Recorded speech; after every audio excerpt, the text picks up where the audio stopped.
दोस्तों, टाइम और सिचुएशन को देखते हुए हम आज के इस वीडियो में आईटीआई होल्डर्स के लिए अपकमिंग और करंट वैकेंसीज़ पर एक सटीक एनालिसिस करने वाले हैं। नमस्कार दोस्तों, वीके नॉलेज इलेक्ट्रिकल में आप सभी का स्वागत है। दोस्तों, जिस तरह की सिचुएशन अभी चल रही है तो आईटीआई होल्डर्स स्टूडेंट जितने भी हैं बड़े एक संकट में है, या यूँ कहें कि सस्पेंशन में है।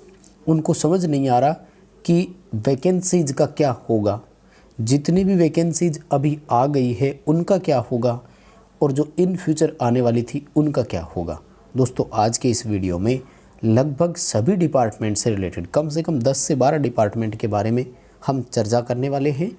वीडियो को लास्ट तक ज़रूर देखना। हो सकता है आपके भी सारे कन्फ्यूज़न इसमें दूर हो जाए और वीडियो देखने के बाद आपको कोई सस्पेंस नहीं बचेगा। दोस्तों, ये मेरा ओपिनियन है और मेरा एनालिसिस है। हो सकता है कि आप वैचारिक रूप से इससे सहमत नहीं हो। यदि सहमत हो तो वीडियो को लाइक ज़रूर कर देना, अपने फ्रेंड्स को शेयर ज़रूर कर देना। चैनल पर नए आए हो तो चैनल को सब्सक्राइब ज़रूर करना।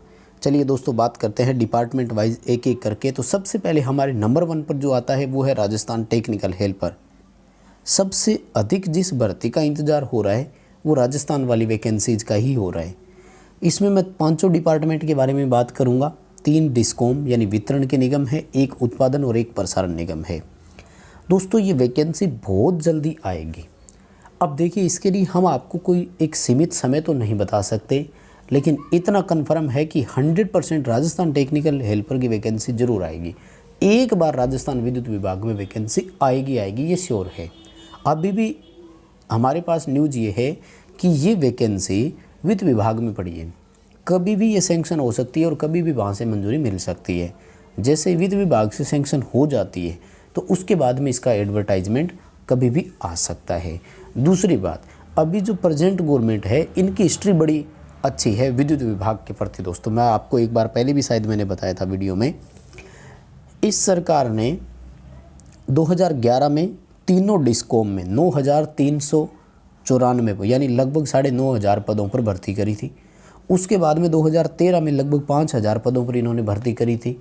उससे पहले भी 2009 में भी वैकेंसी हुई थी। यानी इतिहास के तरीके से अगर अपन देखें तो ये सरकार विद्युत विभाग में काफ़ी वैकेंसीज करती है। अब रही बात कि कितने पद आ सकते हैं। दोस्तों, अगर हम सिचुएशन के अकॉर्डिंग भी बात करें ना तो 4 से 5,000 पद मिनिमम आएंगे। हो सकता है इससे ज़्यादा ही आए, लेकिन 4,000 से कम के कोई चांसेज नहीं है और बहुत जल्दी ये वैकेंसी आ सकती है। वित्त विभाग में कभी भी मंजूरी मिल सकती है।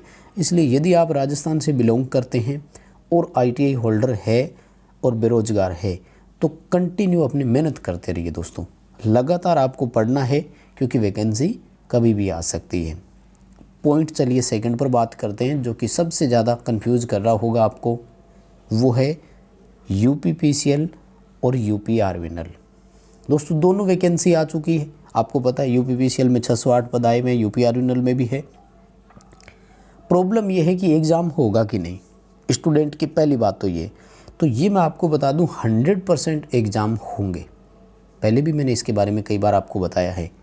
ये वैकेंसी किसी भी हालात में कैंसिल नहीं होगी, हम आपको विश्वास दिलाते हैं। इसका एक रीज़न है। रीज़न ये है कि अभी नेक्स्ट 1 वर्ष बाद में यहीं अपने यूपी में इलेक्शन होने हैं। चुनाव को देखते हुए चुनाव से पहले इनका टारगेट रहेगा कि 2021 में आपको ज्वाइनिंग दे दी जाए।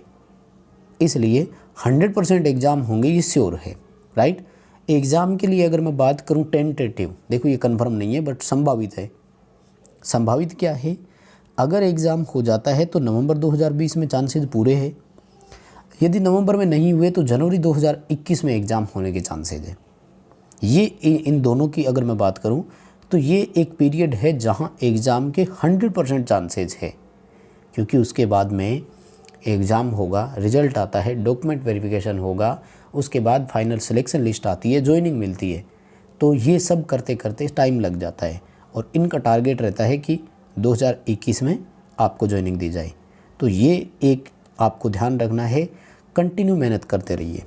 दोस्तों, यही वो एक समय होता है जहां आप अपना ध्यान कंटिन्यू लगा रखते हैं कि नहीं। एकाग्रता और कंटिन्यूटी, आप सब इलेक्ट्रीशियन हो तो पता है कंटिन्यूटी कितनी ज़रूरी होती है हमारी सर्किट में। यही कंटिन्यूटी आपको यहाँ चाहिए, लगातार पढ़ते रहे। देखो 608 पद यूपीपीसीएल में है, तो एक तरह से यदि देखा जाए तो ठीक है, इतना बड़ा स्टेट है तो वैकेंसी तो कम है, लेकिन देखा जाए तो 608 भी तो कम नहीं है। कम से कम 608 बेरोजगार युवाओं को तो रोजगार मिलेगा। तो आप इसके लिए कंटिन्यू मेहनत करते रहिए।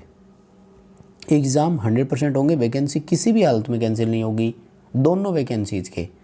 अब रही बात ये कि जो लाइनमैन के लिए 4102 पद थे, उनका क्या किया जाए। उनके लिए आप ट्विटर पर लगातार ट्रेंड करें, ट्विटर चलाएं, तो इसमें भी चांसेज है कि न्यू वैकेंसी आ जाए। जो चल रही है उसकी भी बात हुई है मैंने, और जो आ सकती है उसकी भी मैंने बात बताई है, क्योंकि इलेक्शन से पहले ये आई थी और उसके बाद में कहीं कोई इसकी न्यूज़ नहीं आई। चांसेज है कि ये वैकेंसी भी आ सकती है।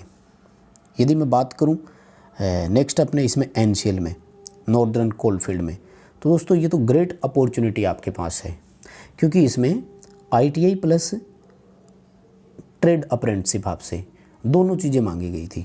आईटीआई के साथ आपका एनटीसी, नेशनल ट्रेड सर्टिफिकेट, जो अप्रेंटिस वाला एनएसी होता है, वो आपसे मांगा गया था। बहुत कम स्टूडेंट होते हैं जो आईटीआई प्लस अप्रेंटिसशिप दोनों हो। दूसरी बात, इसमें 70 क्वेश्चन टेक्निकल के आएंगे, 30 क्वेश्चन नॉन टेक आएंगे। तो जो 70 क्वेश्चन आते हैं, यहाँ से लगभग स्टूडेंट अच्छा कवर कर सकता है, और इसका एग्ज़ाम बहुत जल्दी होने वाला है। अभी एनसीएल में जो हेम ऑपरेटर की वैकेंसीज थी, उनके एग्ज़ाम होंगे अभी दिसंबर में, तो दिसंबर के बाद कभी भी इसके एग्ज़ाम हो सकते हैं। यानी मैं टेक्नीशियन इलेक्ट्रिकल जो बात करें, इलेक्ट्रीशियन ट्रेनिंग कैटेगरी 3 की मैं बात कर रहा हूँ, तो जनवरी 2021 में लगभग चांसेज है कि इस एनसीएल के भी एग्ज़ाम हो जाए। अभी रिसेंटली तो हेम ऑपरेटर का जो है उनका पेपर हो रहा है, और हेम ऑपरेटर के एग्ज़ाम हो जाएंगे, उसके बाद पूरे चांसेज है कि एनसीएल इलेक्ट्रीशियन ट्रेनिंग के भी एग्ज़ाम हो जाए। एग्ज़ाम होंगे 100%, एनसीएल वैकेंसी कैंसिल नहीं होगी। अगर आपने फॉर्म भरा है तो समझ लीजिए कि आपने बहुत अच्छा मौका पाया, बहुत अच्छा अवसर लिया है। लाइफ में ऐसा अवसर आपको बार बार नहीं मिलेगा, क्योंकि 50% मान कर चलिए आपका कंपटीशन यहीं कम हो गया, स्टूडेंट ही नहीं मिले आईटी प्लस अप्रेंटिसशिप वाले। वहीं अगर मैं बात करूं डीएमआरसी की, तो देखो डीएमआरसी ने तो सबसे बड़ा धोखा दिया है। लेकिन आपने देखा होगा कि उसके बाद एक न्यूज़ आई जिसमें ये कहा गया कि कोरोना काल के बाद हम फिर से भर्तियां करेंगे। अब पहली आप बात को ये बताऊं कि कोरोना को कोई काल नहीं है, ये ध्यान रखना।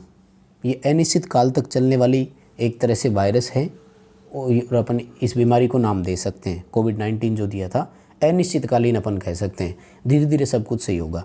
मोस्टली क्या होता आया था कि डीएमआरसी हर साल अक्टूबर नवंबर में वैकेंसी करती थी, राइट। तो अब अपन यही टारगेट लेकर के चल सकते हैं। इस साल का तो अक्टूबर नवंबर गया, तो अक्टूबर नवंबर 2021 का जो चांस है ना, यहाँ डीएमआरसी वैकेंसी ज़रूर कर सकता है। अब इसमें कितने चांसेज है? एक तो ये चांसेज है कि ये वैकेंसी को रिवाइज़ कर दे। दूसरी बात, रिवाइज़ करने का अगर होता तो वो कैंसिल नहीं करते, इसलिए चांसेज ये रहेंगे कि न्यू वैकेंसी का अपन मान करके चलें। लगभग 1 वर्ष का समय आप मान सकते हैं, 1 वर्ष का डिले डीएमआरसी में हो सकता है। उसके बाद वैकेंसी की आप उम्मीद लगा सकते हैं, क्योंकि लगभग डीएमआरसी की हिस्ट्री रही है, अक्टूबर नवंबर में ही वैकेंसीज आती है। वहीं मैं हरियाणा के लिए बात करूं, अगर एसएससी के बारे में, हरियाणा एसएससी के बारे में, तो जो लाइनमैन के एग्ज़ाम हुए थे 15 मार्च को, वो कैंसिल हो गए थे। 14 मार्च 2020 को तीनों शिफ्ट के पेपर हो चुके हैं, और 15 मार्च का फर्स्ट शिफ्ट का हुआ था, उसको कैंसिल कर दिया, बाकी 2 शिफ्ट का हुआ नहीं था। इनके एग्ज़ाम बहुत जल्दी हो जाएंगे। अभी रिजल्ट की तो सोचना ही मत, क्योंकि मान लीजिए कि एक दिन के जितने भी स्टूडेंट थे उन सब का पेंडिंग ही पड़ा है, एग्ज़ाम ही नहीं हुआ। तो जब तक एग्ज़ाम नहीं होगा तब तक रिज़ल्ट के बारे में तो आप सोच ही नहीं सकते, राइट। लेकिन इसके एग्ज़ाम ज़रूर जल्दी हो जाएंगे, और वही है कि जब सारे एग्ज़ाम होने लग गए तो यही अपन मानकर चल रहे हैं कि नेक्स्ट ईयर इसमें एग्ज़ाम हो सकते हैं, जनवरी 21 तक हो सकते हैं। इन 2-3 महीनों में चांसेज अपने कम लग रहे हैं। अगर होता है तो वही नवंबर का चांस है, यानी या तो नवंबर में एग्ज़ाम होंगे, उसके बाद में जनवरी 21 में चांसेज है। ये 2 महीने मानकर चलिए आप। दिसंबर में चांसेज नहीं होते एग्ज़ाम के, बहुत कम चांसेज है। वहीं मैं बात करूँ डीआरडीओ की, दोस्तों ये एक ऐसा डिपार्टमेंट है जिनकी कोई पब्लिक डीलिंग नहीं थी। ध्यान से समझना मेरी बात को। पब्लिक डीलिंग का मतलब क्या है कि ये अपना रिसर्च करते रहते हैं इनको, क्योंकि ये एक डिपार्टमेंट ऐसा है जो ज़्यादा प्रभावित नहीं हुआ, क्योंकि इसके जो एम्प्लॉय थे वो अपने हिसाब से वर्क कर रहे थे और वो करते जा रहे हैं। इसलिए इनको न्यू एम्प्लॉयमेंट की ज़रूरत हो सकती है। ठीक है, तो DRDO वैकेंसी कर सकता है। सेप्टेम्बर 9 तक की वैकेंसी आई हुई है। अब सेप्टेम्बर 10 की अपन उम्मीद लगा रहे हैं, जहाँ DRDO वैकेंसी लगभग नेक्स्ट ईयर कर सकता है, 2021 में कर सकता है। पूरे चांसेस रहेंगे DRDO के लिए, आप मेहनत कर सकते हैं। तो मैंने लिखा है पूरा वैकेंसी पॉसिबल इन 2021। 2021 में DRDO में पूरे चांसेस रहेंगे वैकेंसी के। वैसे भी लगभग 2 वर्ष बाद में DRDO वैकेंसी करता है, तो इसमें भी चांसेस अपने लगा सकते हैं। इसी तरह से इसरो, दोस्तों इसरो और DRDO दोनों डिपार्टमेंट ऐसे हैं जहाँ मोस्टली कोई पब्लिक डीलिंग नहीं होती थी। ठीक है, जनता से कोई प्रत्यक्ष इनका कोई संबंध नहीं था, तो इनमें भी वैकेंसी 2021 में चांसेज है। इसरो के मोस्टली आप ध्यान रखना, बेंगलुरु, तिरुवनंतपुरम और अहमदाबाद, इन तीनों सेंटर पे सबसे अधिक वैकेंसी आती है। इसरो क्या है कि अपना अलग अलग वैकेंसी करता है, ये भी आप ध्यान रखें। DRDO में तो सेप्टेम होता है जो वैकेंसी करता है, और वो सभी लेबोरेटरी के लिए कर लेता है, जितनी भी लेबोरेटरीज होती है सबके लिए करता है। क्योंकि इसरो में क्या करते हैं कि इनके खुद के अपने अपने सेंटर होते हैं, और वो अलग अलग रिक्वायरमेंट सेल होती है इनकी, रिक्रूटमेंट सेल, तो वो सब अलग अलग इनके लिए वैकेंसी करते हैं। चांसेज है इसरो और DRDO दोनों 2021 में भर्तियाँ कर सकते हैं। वहीं मैं बात करूं MES की, मिलिट्री इंजीनियरिंग सर्विसेज बोलते हैं इनको। अब तक इनके फॉर्म ऑफलाइन ही अप्लाई होते आए थे, पर अब चांसेज है कि इनमें ऑनलाइन हो जाए। काफ़ी मेरे दोस्त लगे हुए हैं जिनको मैं जानता हूं अच्छे से, और सीधे केंद्र सरकार के अधीन ये वैकेंसी आती है। मिलिट्री इंजीनियरिंग सर्विसेज में आपको सिविल सर्विस का दिया जाता है, जैसे इलेक्ट्रिशियन के लिए आता है काम, हो सकता है। PGCIL के लिए बात करें, NPCIL, power grid corporation of India और national power corporation of India, इन दोनों के लिए भी चांसेज है ये वैकेंसी कर सकते हैं, क्योंकि ये पहले से ही केंद्र सरकार के अधीन है। और वहीं मैं MP PGCIL की बात करूं तो एग्ज़ाम हो चुका है, रिजल्ट नहीं आया, गवर्नमेंट चेंज हो गई, वैकेंसी कैंसिल होने के चांस है। रिजल्ट के बहुत कम चांसेज है, बहुत कम चांसेज है रिजल्ट के।